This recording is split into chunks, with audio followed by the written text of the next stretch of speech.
Today, Shane Steichen, the head coach of the Colts, has confirmed that the 44-year-old grandfather named, he is an actual, I'm not being dismissive or disrespectful, he is an actual grandparent.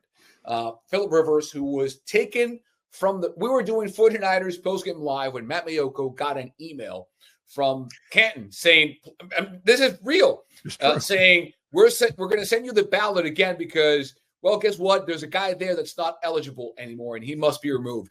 So he's confirmed he'll be the Colts quarterback on Monday. This stat, Jennifer, he attempted 8 passes, 8 of 10-plus air yards and completed 2. Everything was underneath, dink and dunk against Seattle, and they didn't do much. 16 points, and of those 16, 3 were a 60-yard field goal. What is a realistic expectation for the 49ers defense when they face 44-year-old Philip Rivers? I mean, I don't think he's going to run around like Lamar Jackson, but he's a guy who is smart. No. And like we watched Richard Sherman, who was much older, plays cornerback, and while his mobility wasn't as good, he was still making plays because the brain is so much smarter than a lot of the other people out there. So Philip Rivers is going to give them a chance to win. Obviously, they did have a chance to win against Seattle, but it's his knowledge, his ability to read defenses, understand what's coming towards him. So I think, those short passes are what works. I mean, we watched Brock Purdy do the exact same thing earlier in the season when he wasn't completely healthy. Mac Jones also, when he wasn't healthy, those short dink and dunk underneath passes and runs, all of that stuff is effective. It makes the defense, obviously play a little bit more forward. But when you're looking at the 49ers defense at this point, I know they were without Jordan Elliott because he hurt himself in warmups.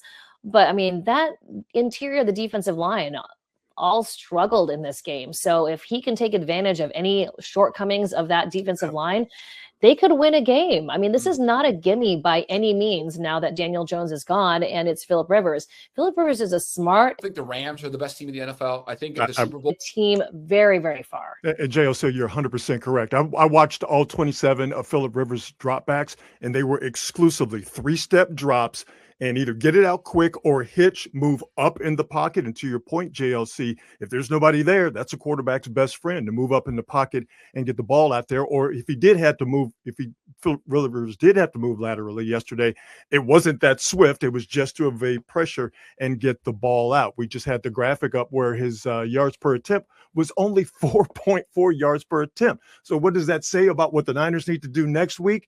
Stop the run. Stop Jonathan Taylor. Get Philip Rivers and that Colts offense in the 2nd and long, 3rd and long, and hopefully you can get to him, move him off of his spot, and the coverage is married with the rush.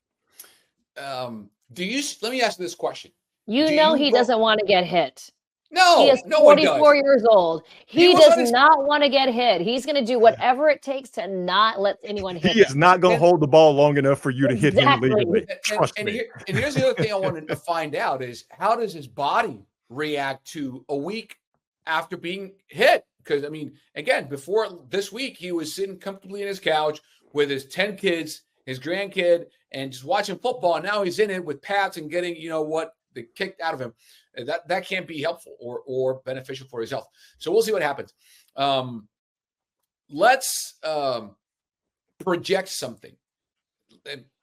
We've seen Kyle Shanahan do this once this season. If the 49ers win the toss on Monday, do they do what they did in Cleveland and give the ball to their offense so they can have a head start?